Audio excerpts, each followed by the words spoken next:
It's camera, lights, and conversation for this next episode of Trends. Hello, and welcome to another episode of Trends. I'm thrilled to be joined by His Excellency, Mr. Nagesh Singh, Ambassador of India to the Kingdom of Thailand.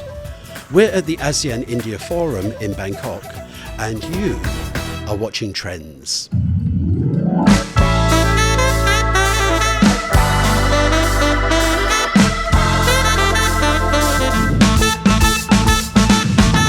Your Excellency, could you share with us India's broader vision for tourism cooperation with ASEAN nations, especially with the context of India's Act Easy policy?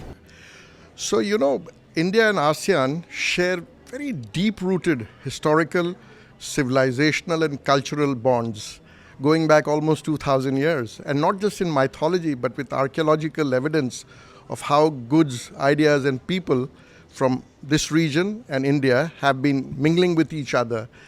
And it has left a deep impact on our cultures, on our societies. At times we don't even realize how deeply influenced we are with each other. So naturally, with this kind of a cultural affinity, ASEAN becomes one of the favored destinations for Indian tourists, Indian outbound tourists, when they are traveling abroad. And we realized that people from India, they want to come to this region. I was just told I read somewhere that almost 6 million to 7 million Indian tourists traveled to the ASEAN region last year in 2024. Yeah. On the other side, from ASEAN to India, the numbers are not very good. It's about 700,000. So we are focusing a lot on promotion of tourism. And the reason is that it's not just about sightseeing tourism. It's about connectivity, connecting people, economic growth, employment generation. And also, we have seen that when people visit each other, whether for tourism or other purposes, understanding is promoted, businesses follow, foreign direct investment follows. So it's a very critical sector for India. And in India, we say that, the 3 T's, trade, technology and tourism, are going to be the pillar of economic growth in the coming years. What role do you see tourism playing in deepening the strategic partnership between India and ASEAN? Very important role. As you know, India is ASEAN's comprehensive strategic partnership. There are only 6 countries in the world, the United States, China, Japan, Korea and Australia, which are comprehensive strategic partners, which in diplomatic parlance means is the highest level of a relationship, and as the name suggests, is comprehensive, from political to defense and security to trade and investment. Tourism becomes a very, very big aspect of this relationship. And the reason is, if you see in global discourses, connectivity is the mantra. And connectivity not just in terms of physical connectivity, but digital connectivity, people to people connect. And no better carrier of that kind of connectivity than tourism. Like I said, it promotes better understanding. You go and know each other. There's no fear of the other. It promotes trade and investment. And we've also seen, the knowledge networks also come up. People traveling, students are not scared of going and studying in X or Y or Z part of the region. I'm talking about Indians coming out to go and study something in Laos, for example. There's something specific to Laos, for example, on ecotourism. So that kind of thing. So it plays a very, very important role. Thailand is one of the most popular destinations for Indian travellers. How can India reciprocate and attract more tourists from ASEAN, including Thailand? As you mentioned, the numbers are way down compared to vice versa. This has been my dilemma and a source of frustration. And how to promote India as a tourist destination for citizens of ASEAN. As you know, India is a vast country. It's almost a country the size of continent. From north to south, east to west, we have everything.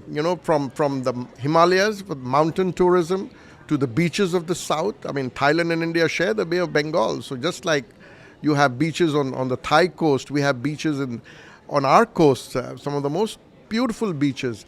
There's historical, tourism, if you want to go and see architecture, because India's recorded history, with evidence of architecture, etc., go back to, almost 2,000 BC, I mean, during the Indus Valley civilizations. We have, the beautiful temples in the south.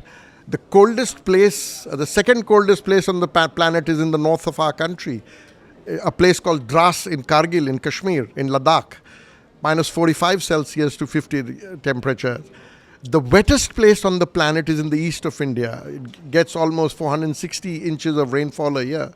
I mean, this is recorded. Point I'm trying to make is in the west we have the desert, that we have everything from all climates to adventure, to sport, to mice, to wellness, because if you go to southern India, the yogas and the Ayurvedas and, naturopathy, etc. I think the challenge has been twofold. One is lack of information. Somehow in this part of the world, including in India, we are still enamored with, going to Europe and North America, for whatever reasons. I don't want to say it because I'll be politically incorrect why they do that. But so there is lack of information about India. And the second thing at times is perception also, So I call it the twin deficits of information and perception. They're not sure what to expect without realizing that India offers everything in terms of, like I mentioned, all kinds of tourism which you are interested in. And yes, it is intimidating because it's a large country. At times I've spoken to my Thai friends, they feel worried because when they go there, it's a number of people, and then the complexity of our country. Every province has its own language. It's not a dialect, it's a language with its own script, grammar. So when the food changes, the appearance changes, the food habits changes. So they feel a bit intimidated that, going from one place to the other. But that is our challenge to try and promote, and the government of India is doing a lot proactively. Today, this ASEAN-India Forum, while it talks about journey of opportunities, ignite Indian travel to ASEAN, but my presence here is more to ignite ASEAN travel to India. And I think it will happen. It's already growing. We have about 20 million inbound travelers, roughly 20 million. It's about 18 or 19, I'm not exactly sure.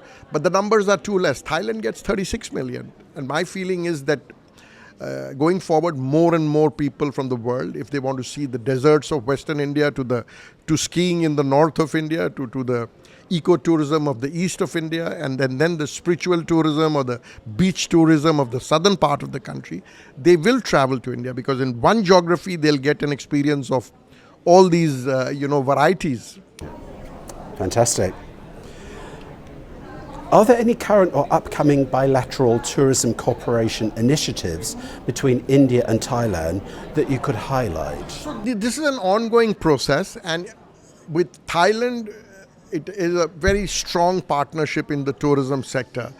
But the things which are happening this year, because this is the ASEAN-India Year of Tourism declared by the last summit, the various initiatives which have been taken, which are taking place and are going to take place, are more comprehensive in the sense involving all the 10 plus 1 ASEAN countries.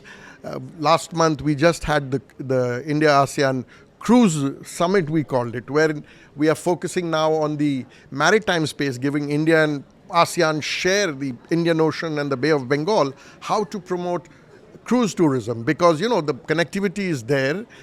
You don't have to go to the Caribbean or the Mediterranean to look for, we have better, connectivity and closer proximity as well. Similarly, end of this year, I think October, November, we are doing a tourism mart, big tourism mart in which all stakeholders, whether tour operators, whether influencers and other stakeholders are invited to India to come sit. But it's an ongoing process. I can't enumerate the numbers, but I keep getting requests from Delhi for sending these various tourism stakeholders, I'm calling, for participation in these exhibitions, workshops. There are these digital meetings, etc. So it's a very, very, intense and a comprehensive program. I think you've answered my next question, because it's how is the Indian Embassy in Thailand supporting tourism cooperation, particularly for the private sector and travel industry stakeholders? We have been a facilitator. We are bringing together, all stakeholders from the government side, whether it's the Ministry of Tourism and Culture in India and the Ministry of Tourism here, the Tourism Authority of Thailand. India, as you know, is a federal structure of a government. So a lot of state governments, because some of our states are bigger than countries. My home state has 240 million people. So they keep, yes, Uttar Pradesh, it would have been the 7th largest country had it not been a province of India. So they are sending a lot of delegations to come here.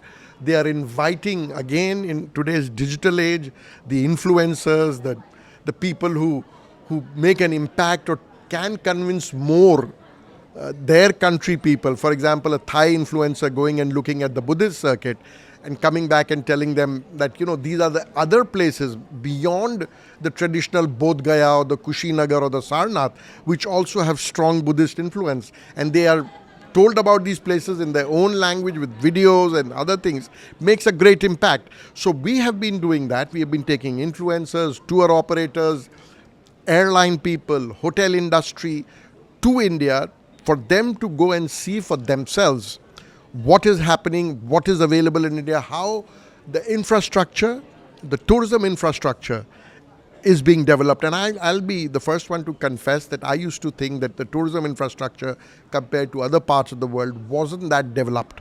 Internal connectivity was a challenge within the country. So all that is being addressed in a very focused manner. Connectivity within the country, air, railways, road networks, hotel industry. At times I'm told that in the peak season, in the winters, etc., the hotel rooms become so expensive that it becomes more expensive than, the air travel to India.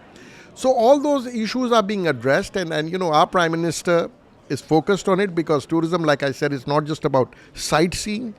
It has the highest employment elasticity, for every country who are trying to create gainful employment. Tourism generates almost 10 to 11 jobs for every foreign arrival. So, we are doing a lot of work on that area. Finally, Your Excellency, what message would you like to share with the Indian ASEAN stakeholders working to shape the future of regional tourism? My advice to them and my appeal to them is that India-ASEAN relationship is not just historical and based on civilizational linkages, but there is a very vibrant contemporary partnership.